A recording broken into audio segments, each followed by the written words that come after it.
former Fulton County District Attorney and Sheriff. Formerly a judge, and he knows a little bit about how these things go. From Mohawk Valley, legal eagle, lawman. He is the Sheriff of Fulton County, New York. Just such an amazing guy. This is the Rich Giardino Show, where the Constitution, crime, and politics meet. Hey, welcome to the Rich Giardino Show, where the Constitution, crime, and politics meet. Today we have a special guest, which is the third in our series on Kellisue Ackernecht.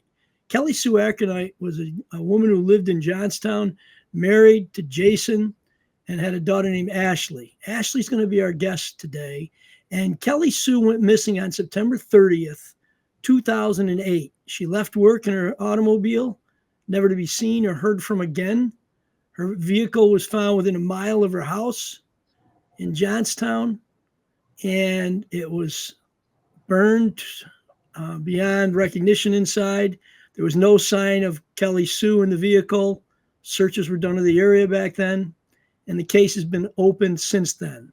Chief Dave Gilbo was our guest several episodes ago, and he told us about the case and some of the leads they had tracked down, and they were looking and continue to look for leads.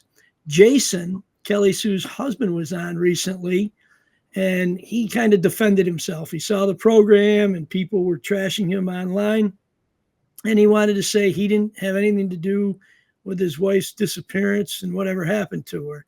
His conversation was interesting, claimed that he took a lie detector test. There's no record of a lie detector test. Offered that his father had nothing to do with it, which was interesting because it came out of the blue. But there were some other family connections there. And Ashley and her father are estranged. And Ashley, I want to thank you for coming on today. I know it's difficult, but I know that you deserve answers and you have some issues that you want to raise, correct? That's why I'm here. I'm here because, there's still a missing person, basically.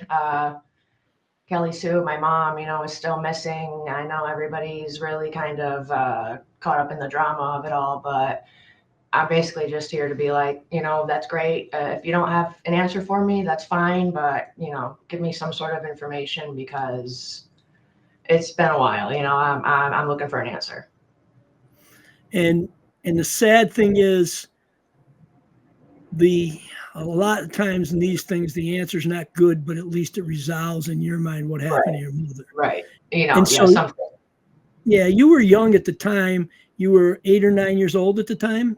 Yes, I was 8, turning 9 in October at the end of the month.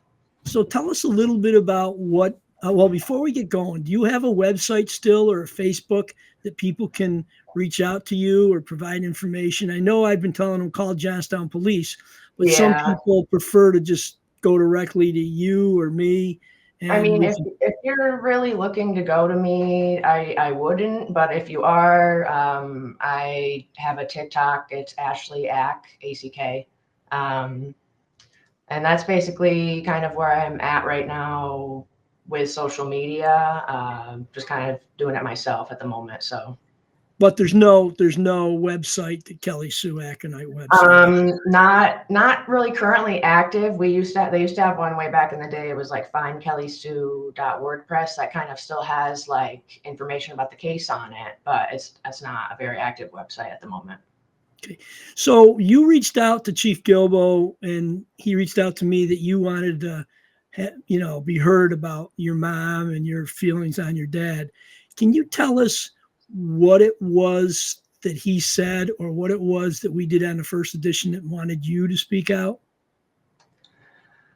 I just think, the elephant in the room here is the abuse. It's sure the cops were never called, but the abuse was still there. And I witnessed it, I was not fed lies. I unfortunately am a person with a brain that has a memory, and I remember quite a lot. Unfortunately, I remember mostly bad things about my dad. It's very unfortunate that, the happy memories are not really there because of the overshadow of everything bad that happened, Tell us about the abuse. Was it a toxic relationship with alcohol involved? Were there accusations of infidelity, or what?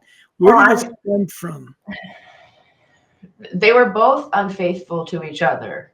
You know, anybody who knows my mom knew that she was unfaithful to my dad, and my dad at times was unfaithful to her. So it's really just kind of a question of what are we doing here? Why were you still together? And, you know, for the child, I guess. And I understand that, but now here we are in this unfortunate situation, making it a lot more difficult. Can you tell us, if you feel comfortable? If you don't, I understand. About, Okay. you said the issues of abuse. Was it physical, psychological, emotional? What did you? I mean, all of the above, and it was all three of us. You know, it wasn't just mom and dad fighting. You know, sometimes Ashley got involved, and unfortunately, that's just how it works. Sometimes it was physical, it was verbal. You know, it was everything. So it's just unfortunate that we have come to this point, and you know, I need to set the record straight per se. You know, a lot of things what people are saying are true.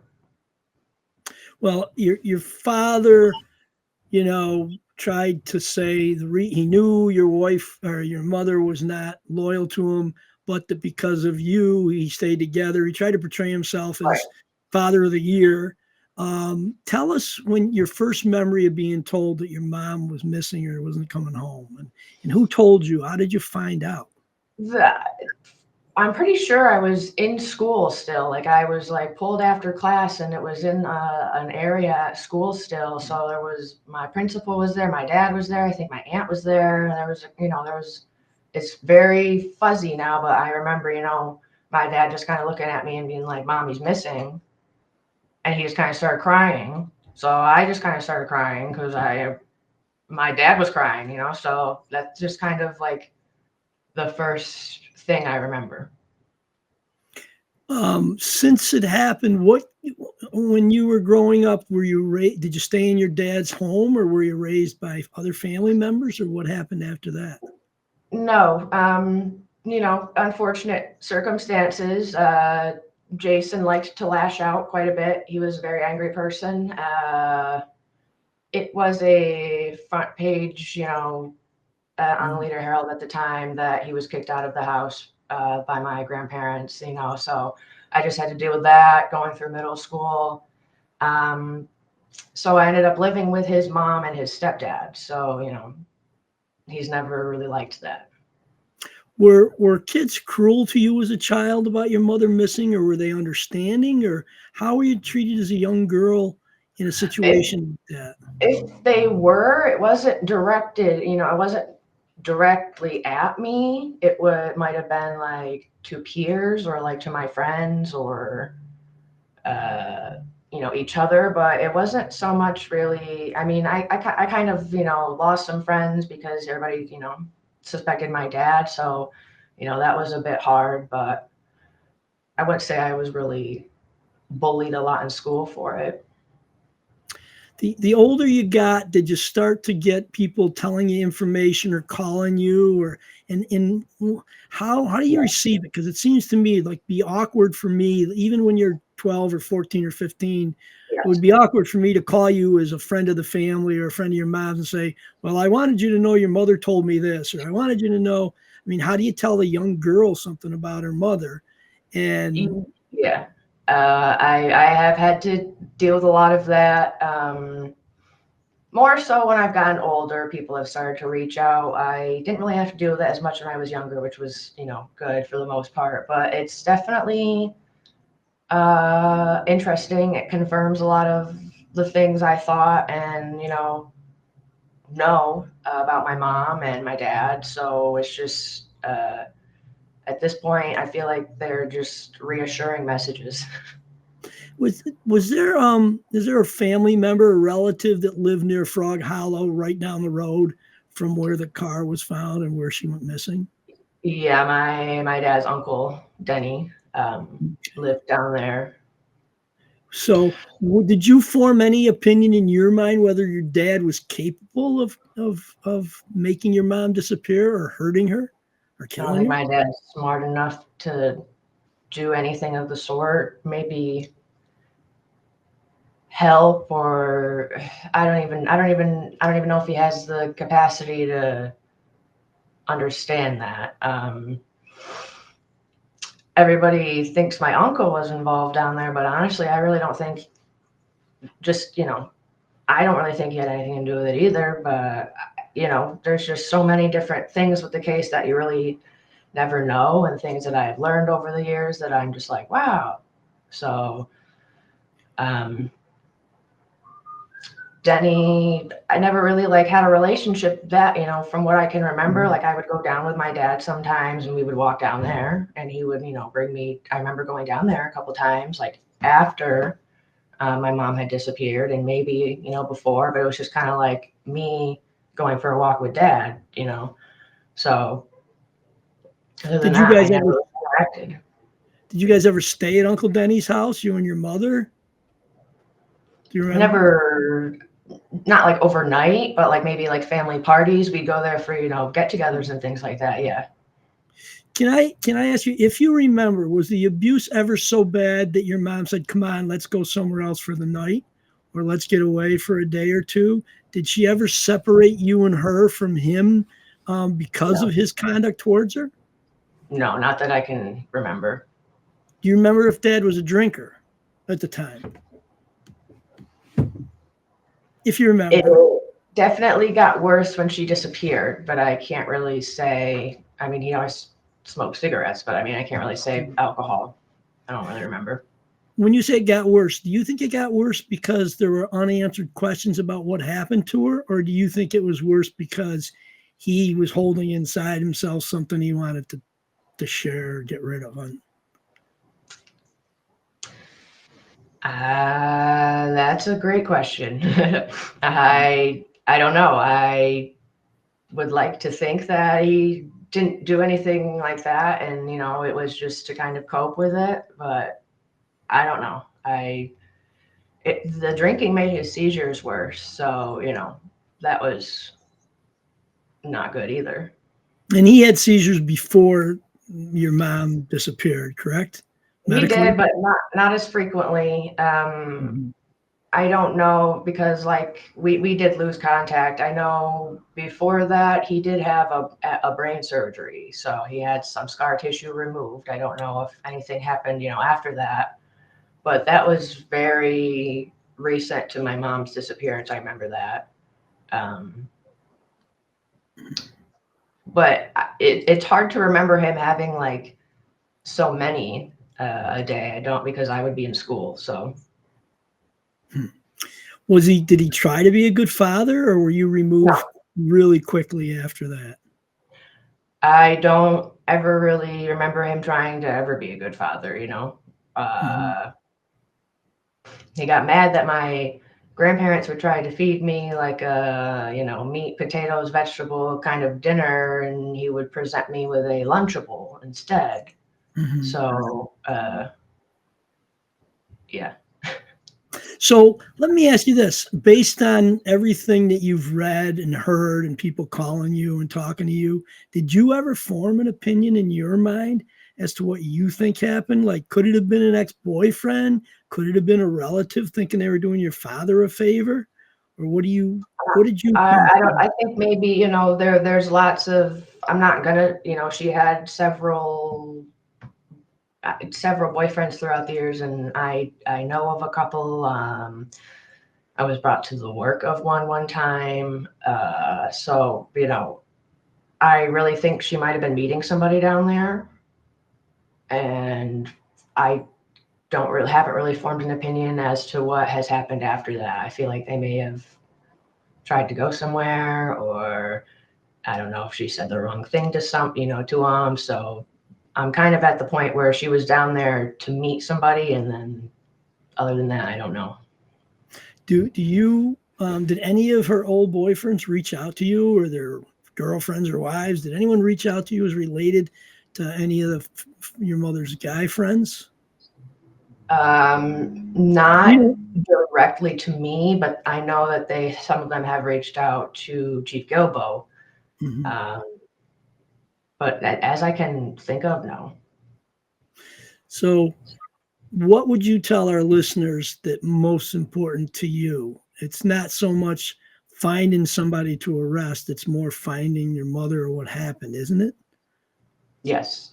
This is just about finding an answer at this point. It doesn't have to be a good answer. It doesn't, at this point, I don't really think it's going to be a good answer. I would like to think it, is, but Mhm.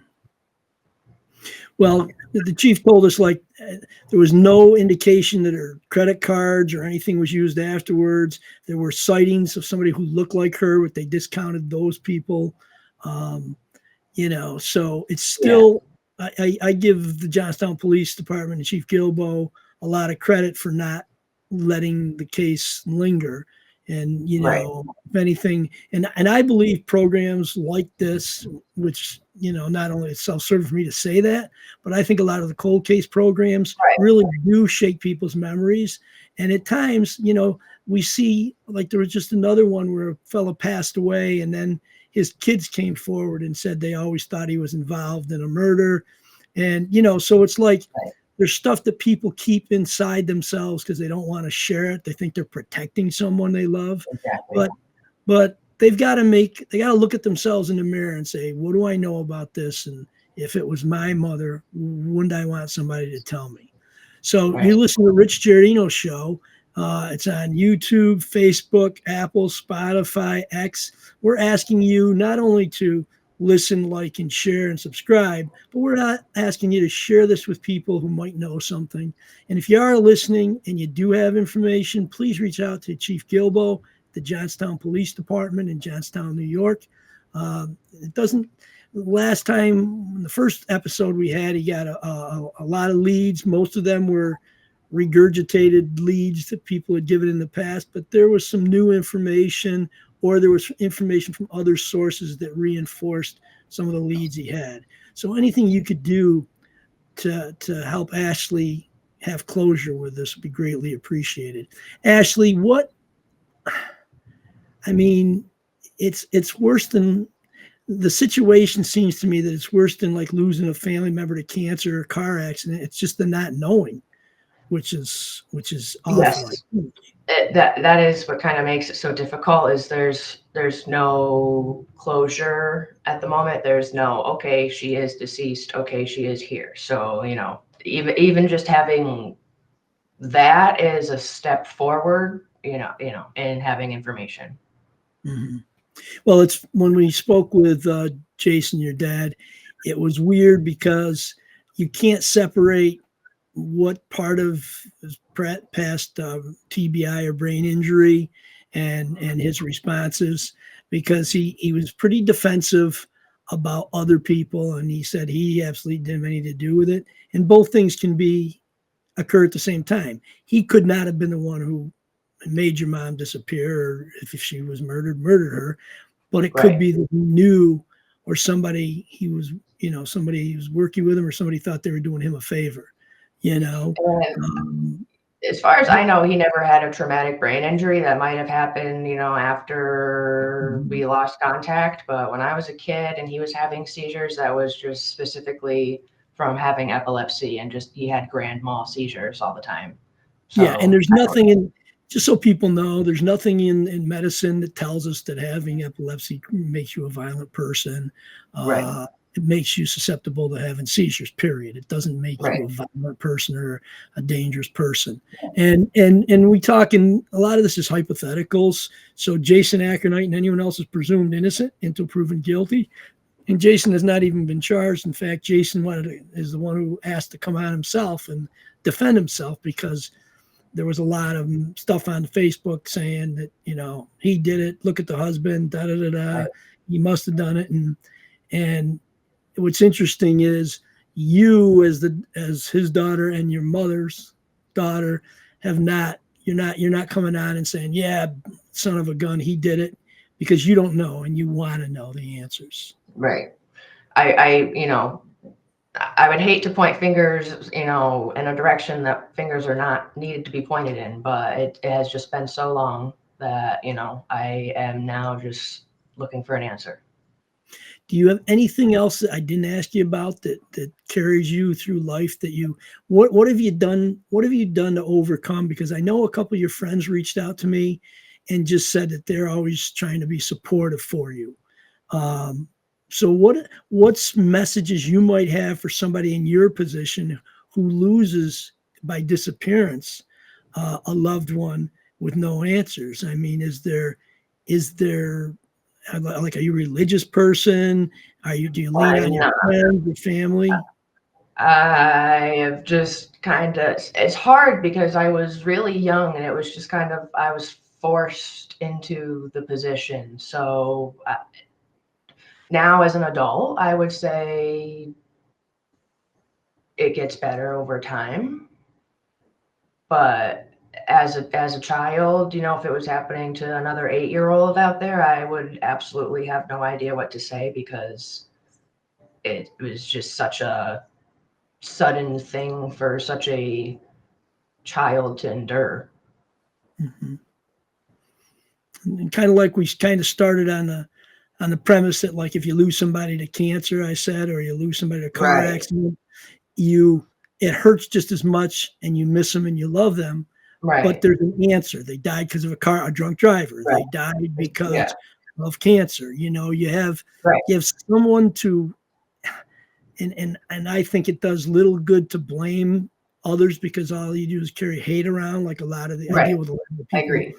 Family members die of accidents, and sometimes they're truly accidents, and other times they're accidents that were preventable or incidents that were preventable.